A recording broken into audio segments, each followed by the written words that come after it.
Сәлеметсіздер ме оқушылар, сіздермен бірге Зейін онлайн. Біз бүгін 7-ші сыныпты бастаймыз. Жалпы 7-ші сыныптың географиясы ол материктер мен мұхиттардың географиясы, жалпы физикалық география және әрбір материкті физикалық география тұрғысынан қарастырамыз. Ең алғашқы тақырып ол біздің жалпы жер шарындағы барлық материктер және сол мұхиттарды өту, одан бөлек алдағы сабақтарда керек болатын терминдарды бүгінгі сабақта өтеміз. Енді жалпы жер шары туралы мәлімет. Біздің жер шарының жалпы ауданы ол 510 миллион километр квадратты құрап жатыр. Соның ішінде құрлық құрайды 149 миллион километр квадрат, немесе пайыздық көрсеткіште 29%. Ал біздегі жалпы мұхит, 4 мұхиттың қосындысы ол құрап жатыр 361 миллион километр квадрат. Пайыздық көрсеткіште құрап жатыр 71%. Ары қарай келесі тақырып ол бізде аралдар. Аралдар дегеніміз не? Арал ол жан-жағынан, яғни төрт жағынан да сумен қоршалған, мұхитпен, теңізбен қоршалған материктің бір бөлігі. Енді пайда болуына байланысты олар бөлінеді, үшке бөлінеді. Қандай аралдар болып? Бірінші аралдар тобы ол материктік аралдар тобы. Материктік аралдар дегеніміз не? Материктік аралдар ол кезінде белгілі бір материктің бір бөлігі болған және уақыт өте келе содан бөлініп қалған материктің бір бөлігі. Оған қандай аралдар жатады?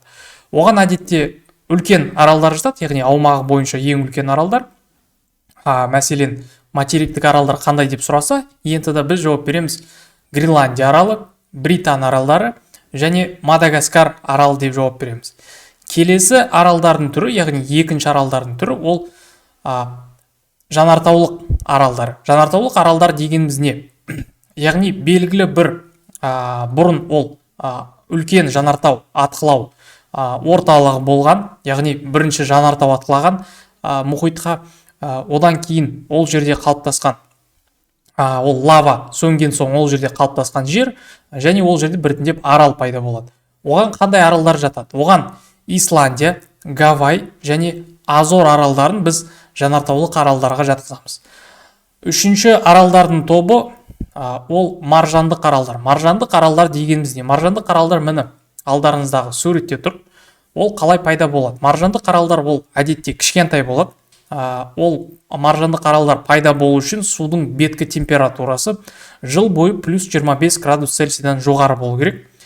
Яғни теңіздегі, мұхиттағы жалпы тіршіліктің қалдықтары сол ағыстармен бір-біріне жиналып, қатты бір дене сол маржандарды құрайды.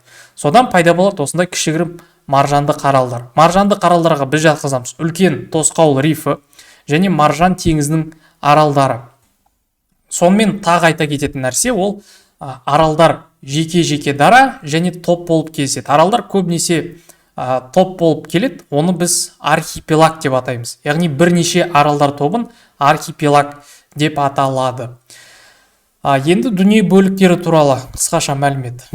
Бізде білеміз 6 дүние бөлігі бар. Ол Евразия, жалпы аумағы 54 миллион километр квадрат, Африка 30,3 миллион километр квадрат, одан кейін Солтүстік Америка 24 миллион километр квадрат, Оңтүстік Америка 18 миллион километр квадрат, одан кейін бар Антарктида 14 миллион километр квадрат, және соңғы біздегі ең кішкентай материк ол Австралия материгі және он жандағы мұхит аралдары.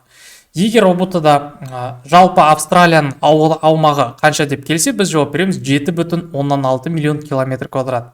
Ал Австралия және мұхит аралдары деп келсе, онда біз жаңағы 7,6 миллион километр квадрат жер аумағына қосамыз тағы да басқа аралдарды, сонда жалпы болады 9 миллион километр квадрат. Енді материктер мен мұхиттарды зерттеу, жалпы кім зерттеген, қай ғасырларда зерттеген? Әрине географияның осы ғылым болып дамуына ежелгі грек ғалымдарының үлесі өте зор болып келеді. Соның бірі ол Геродот. Оның 9 томдық тарих еңбегінде географияның алғашқы түсініктері туралы берілген. Табиғат жағдайларының алуан түрлілігі ол сол жердің географиялық ендігіне байланысты екендігін ол кісі түсіндірген.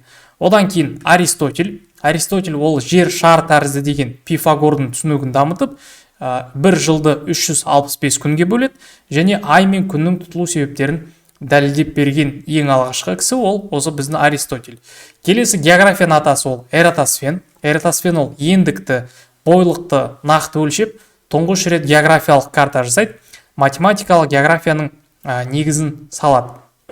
Географика деп аталатын еңбегінде өзіне дейінгі жер туралы нақты мәліметтерді барлығын жинап, алғаш рет география ұғымын осы енгізген ол біздің географияның атасы Эратосфен болып келеді.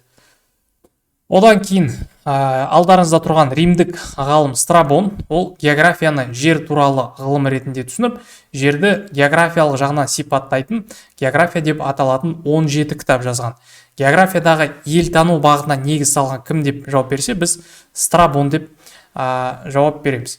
Келесі орта ғасырдағы географиялық ашулар, ол ең алғашқы арабтар Үнді мұхиты арқылы Африка жағалауының зонд аралдарына дейін жүзіп барады, Қытай мен Үнді жерлеріне саяхат жасайды. Математикалық географияның дамуына зор үлес қосады.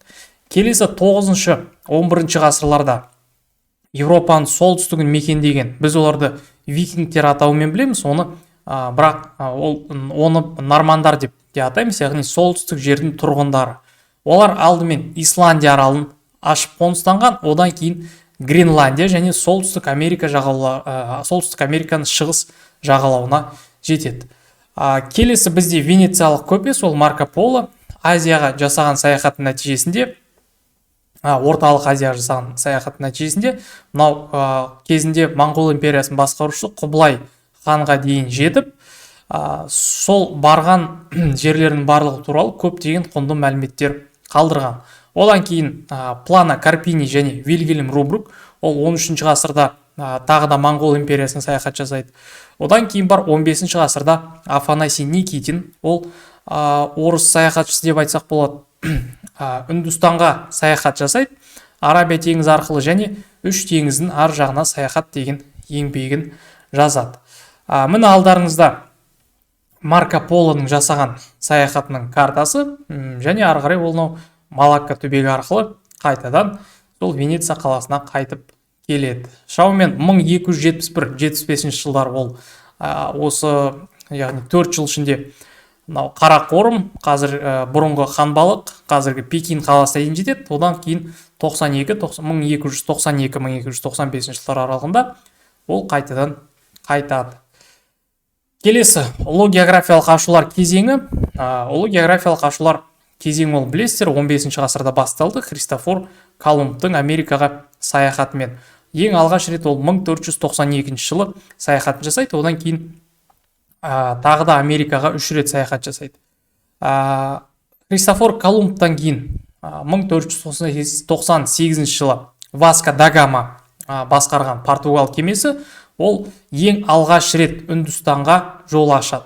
Одан кейін 1499-1503 жылдары Америка Веспуччи ол Америкаға 3 рет саяхат жасайды және қазіргі Америка континенті осы Америка Веспуччи атауына берілген, атына берілген. Одан кейін 1648 жылы Семен Дежнев ол Беринг бұғазы арқылы солтүстік мұзды мұхиттан Тынық мұхитына өтеді. 17 ғасырларда саяхаттар өте көп болды. Солардың ішіндегі ең белгілі саяхат ол Абель Тасманның саяхаты, ол Тасмания аралын ашты. Ал ағылшындық саяхатшы Джеймс Кук ол Жаңа Зеландия аралы мен Австралияның шығыс жерлеріне саяхат жасайды. Куктың зерттеулері жер шарындағы су мен құрлықтың ара қатынасы туралы және Тынық мұхиты оның аралдары туралы көптеген мәліметтер қалдырады. Одан кейін 18 ғасырдан бастап экспедициялар ғылыми бағыттарға негізделіп, 19 ғасырдан бастап ашылмаған жерлер қатарына тек Арктика және Антарктида кіреді. Енді осы Арктика және Антарктиданың зерттеуіне келетін болсақ, ол 18 ғасырда орыс экспедициясы құрамындағы Витус Беринг және Алексей Чериков ол Американың солтүстік батыс бөлігі және Алеут аралдарын ашады. Келесі Крузенштерн мен Лисянский ол Тынық, Атлант, Үнді мұхиттары арқылы жүзіп отырып, көптеген жаңа аралдар ашады. Енді солтүстік және оңтүстік полюсті бағындыру ол 1909 жылы американдық Пери солтүстік полюске ең алғаш болып жетеді, ал оңтүстік полюске Руаль Амундсен 1911 жылы ең алғаш болып аяқ басады. Ары қарай 19 ғасырдағы басты географиялық зерттеулер ол осы картадағы ашылмай қалған жерлерді, яғни ақтаңдақтарды жоюмен бұрын зерттелмеген жаңа жерлерді ашумен байланысты болды. Орта Азияны зерттеуге көп үлес қосқан ол Семенов, Тянь-Шанский және Пржевальский, олар Орта Азия мен Тибетті зерттеді. Ал Александр Гумбольдт ол оңтүстік Америка мен Азияның, Ливингстон мен Стенли ол Африканы зерттеді. Оған кейінірек Евразия материгін өткенде, Африка материгін өткенде жеке-жеке тоқталып өтеміз. Келесі зерттеуші ол орыс зерттеушісі Миклуха Маклай. Ол 1870-1887 жылдар аралығында Тынық мұхит аралдары мен Жаңа Гвинея, Австралия жағалауларында зерттеу жүргізеді. Жаңа Гвинеяға жалпы папуастарды зерттеуге, сол жерде жергілікті халық папуастар, солардың арасында ол кісі 13 жыл бойы өмір сүріп, көптеген мәліметтер, яғни тіпті сол тілде сөйлеп үйреніп, сол 13 жыл бойы сол жерде тұрып, көптеген өте құнды мәліметтер қалдырып кетеді. Одан кейін 20 ғасырдағы ірі географиялық ашулар, ол қатты көп ашулар болған жоқ, себебі барлық материктер ашылып қойған етін. Тек осы 1957-1958 жылдары халықаралық геофизикалық жыл болып қабылданады. Неге халықаралық геофизикалық жыл? Себебі 14 мемлекет, яғни әлемдегі ең жетекші 14 мемлекет, Кеңес одағы, Америка құрама штаттары, Ұлыбритания секілді мемлекеттер осы Антарктиданы барлығы бірге зерттеп, 2 томдық осы Антарктида материгінің атласын дайындай, және көптеген осы Антарктидада тұрақты станциялар салып кетеді.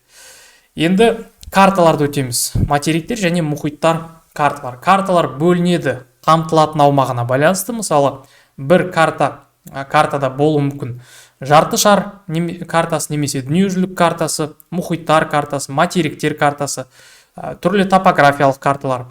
Мазмұнына қарай бөлінеді, жалпы географиялық және тақырыптық болып, масштабына ұсақ, орта және ірі болып бөлінеді, және қолданылу сипатына қарай ол бөлінеді ғылыми анықтамалық, туристік, оқу карталары, техникалық карталар және тағы сол сияқты карталар болып бөлінеді.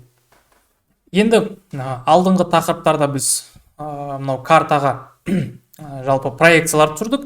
Тағы да қайталап өтейін, жер шарының нақты дәл көшірмесі ол глобус. Ал картаға, яғни карта жасау үшін біз сол глобустан осы картаны жасаймыз.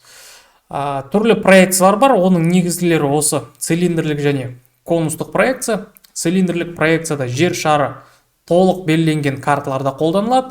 Бұрмалану экватор маңында мүлдем байқалмайды да, полюстерге қарай артады. Себебі мен мынау цилиндрдің ішіне түсірген кезде глобусты, мынау глобус осы карта, яғни цилиндрмен жанасып тұрған жерлер жақсы түседі, ал мынау полюстерге алыстаған сайын бұрмалану көп болады. Келесі конустық проекция, ол солтүстік полюске жақын орналасқан Евразия мен солтүстік Американы бейнелеу кезінде пайдаланылады. Жоғарғы ендіктерде жатқан полюс аймақтары күшті бұрмалануға ұшырайды, ал мынау қоңыржай ендіктер, яғни Евразия және солтүстік Америка өте жақсы түседі картаға, яғни бұрмалану бұл жерде аз болады.